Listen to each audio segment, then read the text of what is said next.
മിട്ടുപൂച്ചേ, തങ്കുപൂച്ചേ. ഈ രണ്ട് പേരുകളും കേരളത്തിലെ കുഞ്ഞു കുട്ടികൾക്ക് വളരെ പ്രിയപ്പെട്ടവരാണ്. ഇതേപോലെ പല കമ്പനികളുടെയും ആർട്ടിഫിഷ്യൽ ക്ലേ മാർക്കറ്റിൽ അവൈലബിൾ ആണ്. ഇതുപയോഗിച്ചാണ് മിട്ടുവിനെയും തങ്കുവിനെയും പോലുള്ള രണ്ട് പൂച്ചക്കുട്ടികളെ നമ്മൾ ഉണ്ടാക്കാൻ പോകുന്നത്.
ഇയർബഡ്സിൽ കുറച്ച് വെള്ളം ഉപയോഗിച്ചുകൊണ്ട് ചുറ്റുമുള്ള പൊടികളൊക്കെ നമുക്കൊന്ന് റിമൂവ് ചെയ്യാം. പെട്ടെന്ന് ഉണങ്ങി കിട്ടാൻ വേണ്ടി നമുക്കൊരു ഹെയർ ഡ്രയർ ഉപയോഗിക്കാം. കെമിക്കൽസ് ഒന്നുമില്ലാത്ത ആർട്ടിഫിഷ്യൽ ക്ലേ വീട്ടിൽ നിർമ്മിക്കാൻ വേണ്ടി അല്പം ഉപ്പ്, ആവശ്യത്തിന് വെള്ളം, പിന്നെ അല്പം മൈദപ്പൊടി കൂടി ചേർത്ത് നന്നായി മിക്സ് ചെയ്തുകൊണ്ട് നമുക്ക് ക്ലേ നിർമ്മിക്കാം.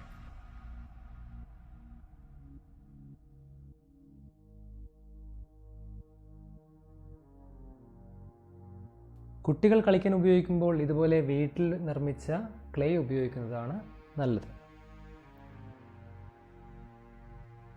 1-2 മിനിറ്റ് സ്പെൻഡ് ചെയ്തുകൊണ്ട് വീട്ടിലെ കൊച്ചു കുട്ടികൾക്ക് ചെയ്തു കൊടുക്കാൻ പറ്റിയ ഒന്നാണിത്. അപ്പോൾ എല്ലാവരും വീട്ടിലൊന്ന് ട്രൈ ചെയ്യുക.